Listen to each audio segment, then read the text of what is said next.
Christmas म्हणजेच नाताळ हा जगभरात साजरा होणारा एक महत्त्वाचा सण आहे. नाताळ म्हणजे केवळ सांता क्लॉज, सजावट आणि भेटवस्तू नव्हे, तर त्यामागे एक ऐतिहासिक आणि धार्मिक पार्श्वभूमी आहे. ख्रिस्ती परंपरेनुसार येशू ख्रिस्त हे प्रभूचे पुत्र मानले जातात आणि त्यांच्या जन्माचा दिवस ख्रिसमस म्हणून जगभरात साजरा केला जातो. नमस्कार मंडळी, ऐका हो ऐका या आपल्या खास मराठी पॉडकास्टमध्ये तुमचं मनःपूर्वक स्वागत आहे. आज आपण 25 डिसेंबर म्हणजेच ख्रिसमस या निमित्ताने एक अत्यंत रंजक आणि माहितीपूर्ण विषय घेऊन आलोय. तुम्हाला माहिती आहे का, येशू ख्रिस्त यांचा जन्म गोठ्यात का झाला? चला तर मग बघूयात. या गोष्टीची सुरुवात होते इस्रायल देशातील बेथलहेम नावाच्या लहानशा गावात सुमारे 2000 वर्षांपूर्वी. येशूंच्या आईचं नाव होतं मरियम म्हणजेच मेरी आणि वडिलांचं नाव होतं जोसेफ.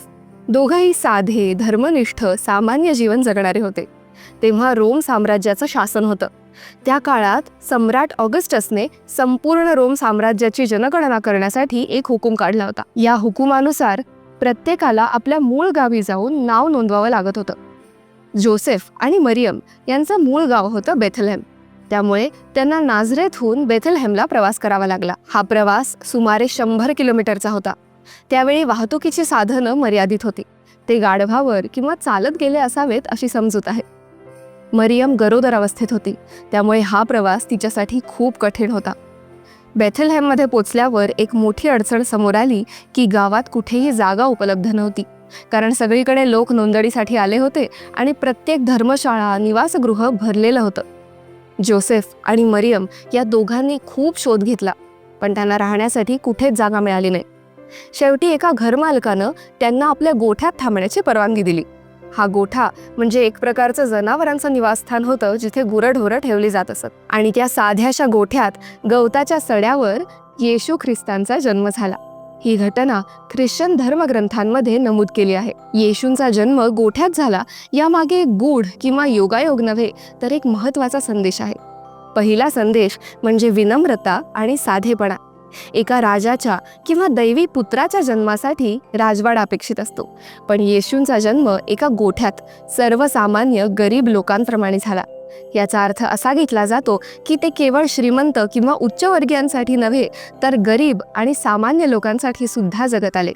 दुसरा संदेश म्हणजे सर्वसमावेशकता. त्या गोठ्यात गुरंढोरं होती, शेतकरी वर्ग, मेंढपाळ या सगळ्यांनी त्यांचं पहिल्यांदा दर्शन घेतलं. याचा अर्थ असा लावला जातो की येशू ख्रिस्त सर्व प्रकारच्या लोकांसाठी कोणताही भेद न करता जगत आले. आपण या गोष्टीकडे फक्त एका धार्मिक दृष्टिकोनातून न बघता मानवीय मूल्य म्हणून बघू शकतो. विनम्रता, सहानुभूती, त्याग आणि सर्वांसाठी प्रेम. ख्रिसमस म्हणजे केवळ झगमगाट नव्हे, तर तो आपल्या भोवती असलेल्या गरिबांचा, एकट्यांचा, दुःखी लोकांचा विचार करण्याची एक संधी आहे. आपल्याकडे असलेलं प्रेम, आनंद, साधनं इतरांसोबत शेअर करणं हे येशूंच्या जन्मकथेतून आपल्याला शिकता येऊ शकतं. आज आपण जेव्हा ख्रिसमस साजरा करतो, सुंदर झाडं, दिवे, भेटवस्तू, सजावट हे सगळं त्या आनंदाचा भाग आहे. पण त्याचबरोबर येशूंच्या गोठ्यातील जन्माची आठवण आपल्याला नम्रतेचं, दयाळूपणाचं आणि सर्वांसाठी समानतेचं स्मरण करून देते. ही गोष्ट आपल्याला सांगते की आपली सुरुवात कितीही साधी असली तरी आपल्यात मोठं होण्याची ताकद असू शकते. आणि खरी महानता ही आपल्या कृतीतून आणि विचारातून उगम पावते, ना की आपण कुठे जन्मलो यावरून. आज ख्रिसमस निमित्त आपण ही गोष्ट लक्षात ठेवूया. संपत्तीपेक्षा सहानुभूती मोठी असते आणि सजावटीपेक्षा सद्व्यवहार अधिक सुंदर असतो. सर्वांना नाताळ सणाच्या हार्दिक शुभेच्छा. पुन्हा भेटूया नवीन विषयासह.